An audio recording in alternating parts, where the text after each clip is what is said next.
Today's the day voters decide on their candidates for New York's 2022 gubernatorial campaign. Voters went to the polls across the state of New York today, and if you haven't cast your ballot yet, there is still time. Locations are open until 9 o'clock tonight. CBS 2 political reporter Marcia Kramer here now with more on today's primary. Marcia. Well, Maurice and Christine, if there was one thing on the minds of all the gubernatorial candidates today, it was voter turnout. The 3 Democrats and 4 Republicans seeking their party's designation, worrying about getting their supporters out on a beautiful summer day when thoughts of a trip to the beach competed with a trip to the polls.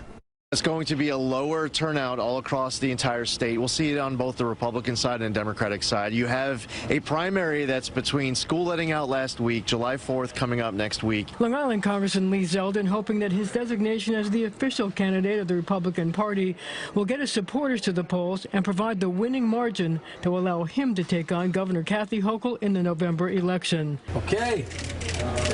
2 votes for Giuliani. Andrew Giuliani, who walked into the voting booth carrying baby daughter Grace, hoping name recognition sways Republican voters. It's going to be all about who comes out to vote. Rob Astorino touting his experience as the former Westchester County executive. We're ready to turn this state around, and truthfully, I say this is going to be the revenge of the normal people, you know, of all political stripes are just fed up with the chaos. Business turnaround specialist Harry Wilson. I couldn't be more excited. I think we were peaking at the right time. Our message of being an outsider and a turnaround expert could actually fix this broken state, not just another politician, I think has resonated across the state. Low turnout is certainly a worry. 178,223 voters took advantage of the state's 10-day early voting program out of the 8.5 million registered Democrats and Republicans who can vote in the primary. Voting with their families was popular today. Jumaane Williams also brought his newborn into the polling place as he cast his ballot in a Democratic primary. We did it, everybody. Make sure you come out and vote. Jumaane Williams and Marie Archilla.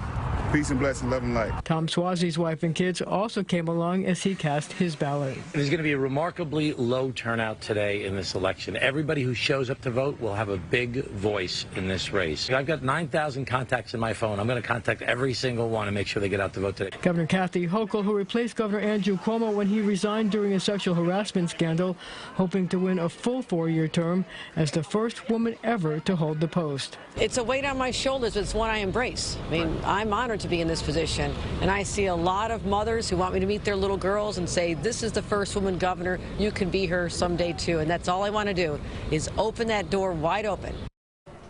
Well, the governor campaigned at 2 subway stops in Manhattan with a bevy of supporters, and she managed to do something that, given the intensity of political campaigns today, well, nobody quite expected.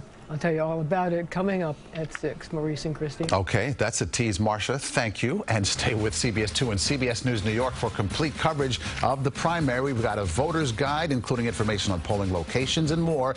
It's all there for you at cbsnewyork.com. And we will have the results tonight on CBS 2 News at 11 o'clock.